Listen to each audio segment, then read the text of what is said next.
হাসিনাকে দিয়ে তারা কি চাইবে? একটা কিছু তো আছে এখানে।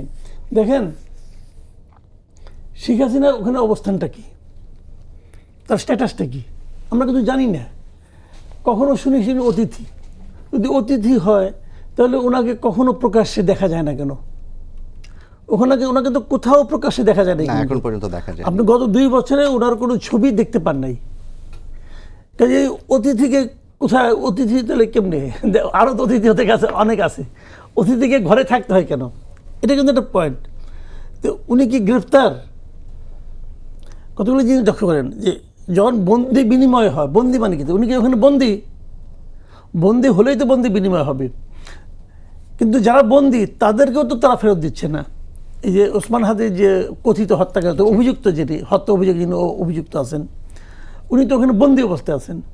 আমরা তো তাকে ফেরত চেয়েছি, আমাদের অফিসের তাকে চাওয়া হয়েছে, তাকেও তো তারা ফেরত দিচ্ছে না। তারা খালি খতিয়ে দেখে, কিছু বললেই খালি করে আমরা খতিয়ে দেখতেছি। কোথায় খতায় কোথায় কি দেখে এটা বলতে পারবো না, তারা খালি খতিয়েই দেখে। তো এখন যেটা বন্দি বিনিময়ের মধ্যে যেটা পড়ে, যে বন্দি, তাকেও তো ফেরত দেন না। আমি আজকে একটু আগে এখানে আসতেই ভারতের একজন কূটনীতি মানে বিশ্লেষক আর কি, ভদ্র মহিলা, কি রিভা দাস নাকি যেন, আমাদের এখানে এক সময় ছিলেন, উনি বলতেছিলেন কথা একটা, ওনার কথা যেটা সারমর্ম যেটা বুঝলাম, উনি বললেন যে শেখ হাসিনাকে তো আমরা আনি নাই, শেখ হাসিনা তো পালিয়ে আসে নাই, শেখ হাসিনাকে তো বাংলাদেশ গভর্নমেন্টের মানে সেনাবাহিনী যে আমাদের এখানে দিয়ে গেছে, ওনার জীবনের নিরাপত্তার জন্য দিয়ে গেছে। উনি তো এখানে ল্যান্ড করার 5 মিনিট আগেও তো উনি প্রধানমন্ত্রী ছিলেন, কথাটা খেয়াল করেন। তো ছিলেন তো, এবং তারপরে ওনাকে তো আমরা সেভাবে রেখেছি। তো এখন এইগুলো আমাদের বিবেচনা নিতে হবে। এই যে কথাগুলো উনি বলছেন না, এগুলি শুনতে ঠিকই আছে, এটা আমি অস্বীকার করি না, সবগুলি কথাই সত্য, কিন্তু বাস্তবতাটা কি তাই? বাস্তবতা কি তাই?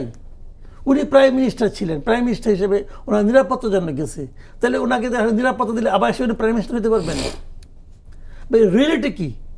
অনেক সময় কিন্তু আপনার লজিকের সঙ্গে রিয়েলিটি মিলে না। যখন না মিলে আপনি কোনটাকে গ্রহণ করবেন? এই রিয়েলিটিকে গ্রহণ করবেন। এটা তো বাস্তবতা। বাস্তবতা তো উনি আমাদের প্রাইম মিনিস্টার না। বাস্তবতা তো ওনাকে যেভাবে ফেরত দেওয়া হয়েছে, তাহলে আপনি ফেরত দেন আমাদেরকে।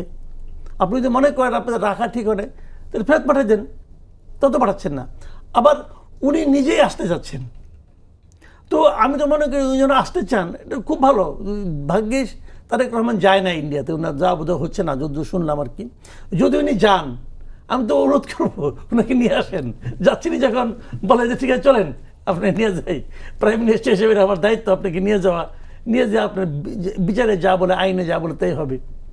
তো আসুক না, উনি যদি আসতে চায় আমি কিন্তু তাও ওয়েলকাম করি। উনি ডিসেম্বরে আসতে চান, আসেন ডিসেম্বরে, আপনি কেমনে আসবেন এসে পড়েন, আমাদের তো কোনো না নাই রে ভাই।